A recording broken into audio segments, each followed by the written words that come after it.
Денят е 1 септември. Училището е Димитър Рохов.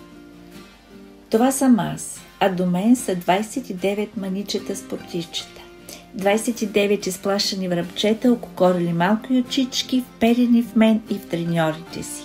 О, колко сладки бяхте тогава! Но само тогава. А аз вечер, прибирайки се от дома, не искам да слушам вече никой, ама никой. В главата ми пищяха 29 гласчета. Госпожо, той ме ощипа.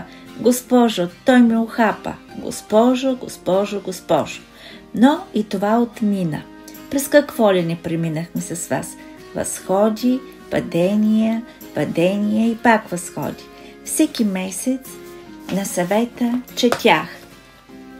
Немирни, непослушни, но винаги първи по успех. Не винаги всичко при нас минаваше гладко. Повече ви мъмрих, по-малко за по-лоша дисциплина и малко повече за отсъствие. А някои от вас бяха особено добри в правенето на отсъствие. Но тези моменти отминаха вече.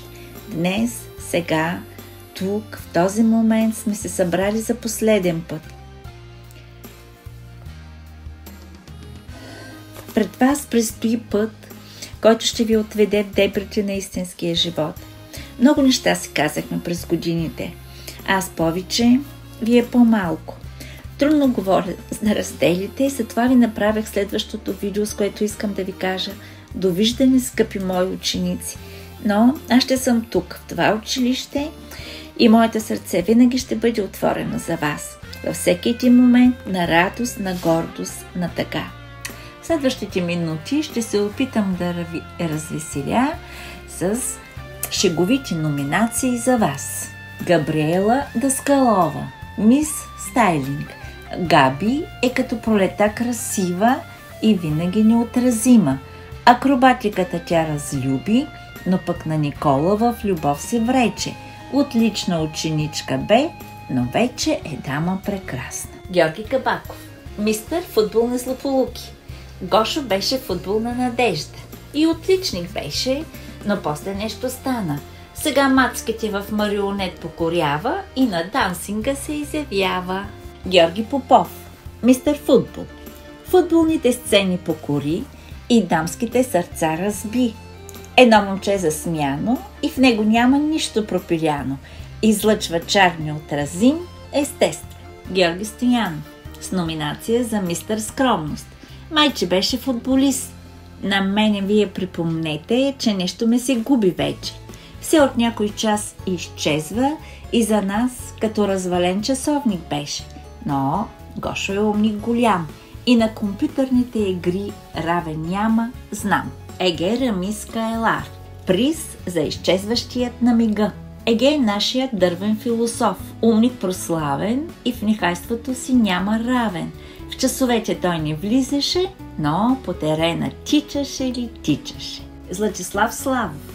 Приз Дон Жуан. В 12 клас любовта откри и на училище не се появи. Златко е каубоец с двата пищова. Загадка си остана за мен той до края. Номинация в пек и мраз винаги в час. Ивайло Иванов. Висок, строен, напет и прекрасен спортист. Джудист мечта. Момчето не допуснало нито едно неизвинено отсъствие от час. Следващият призьор за тази номинация е Райно Петков. Райно е с характер интересен. Хем е весел, хем не е лесен. Обича да се кара и заповеди да раздава. Но спорта той обича и в залата тича ли тича. Момчето не допуснало нито едно неизвинено отсъствие от час. Следващата номинация е за хакер на випуска. Познахте ли за кого е предназначена тя? Марио е хакер явен. Пароли той разбива и пред нищо не се спира. Дипломни проекти писа и в часовете тук-там влиза. Марио Велев. Мартина Димитрова. Получила номинация Любов омайна. Марти е потайна и като вятъра нехайна. Бързо отминава, но вниманието си тя ни отдава. Ех, акробатка безстрахотна, но любовта е по-силна без съмнение. Приз за най-чаровният футболист Михаил Коджабашев. Мишо късно в училище пристигна, ала бързо с нас свикна.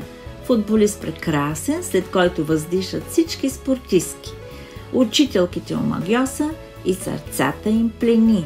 Млад, възпитан и супер тактичен. С усмивка чаровна и ум блестящ, той бързо стана любимец наш. Никол Митева с приз за мис невинност. Никола красавица голяма и много обича да казва какво да става. Момчетата тя строява и понякога май ги пресолява. В 6-ти клас още пръстен получи, но леле на Стефан какво му се случи? Мис съвършенство. Мис съвършенство без колебание се печели от Силвана Гурцова. Акробатка бе тя неповторима. Съдиите покоряваше и на стълбичките се изкачваше. Висока, стройна и красива, тя крие в себе си любов неотразима. С характерът си непоколебим, тя ще остане за нас незабравима. Следващата номинация е Мис скромност. Тук, без колебание, тя се печели от Стефка Славова. Стефчето е с душа на художник.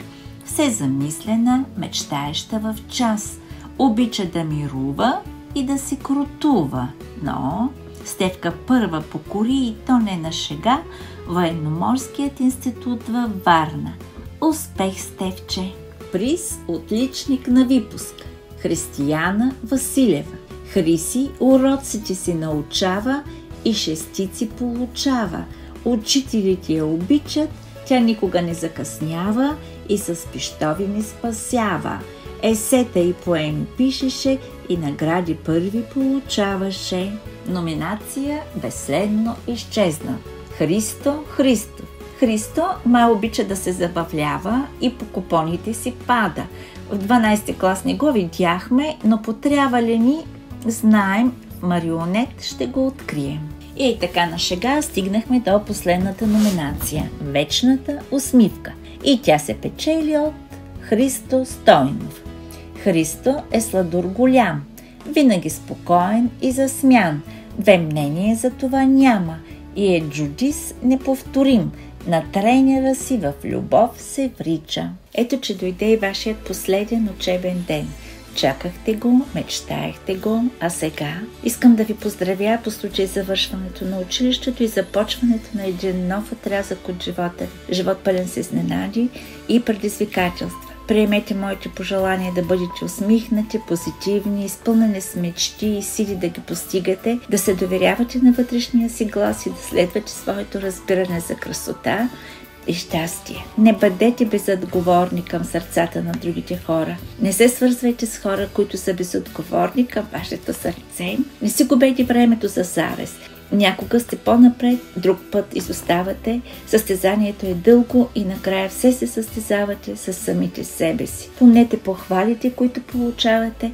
Забравяйте обидите. Ако успеете да го направите, кажете ми как сте го постигнали. Не се чувствайте виновни, ако не знаете какво да правите за живота си. Най-интересните хора, които познавам, не се знали на 19 години какво искат да правят за живота си. А някои от най-интересните 40 годишни, които познавам, още не знаят. Така че дързайте. Отмина времето на щуротиите и започва една нова игра за вас, по-примамлива и по-сложна. Но не забравяйте, че ви предстоят най-прекрасните мигове. Искам да запомните, че няма пряк път към местата, където искате да отидете и затова дързайте, вярвайте в себе си и никога не позволявайте на онова, което не умеете, да пречи на това, което умеете. А сега ви пожелавам да прекарате незабравима последна вечер с любимия клас. Ще има много сълзи, но и много смях. Днес е последния ви учебен ден. Звучи малко тъжно, но това не е краят, а началото на нещо още по-вълнуващо. На добър път, желая ви много радост, късмет и добър старт в живота. Обичам ви 12 А.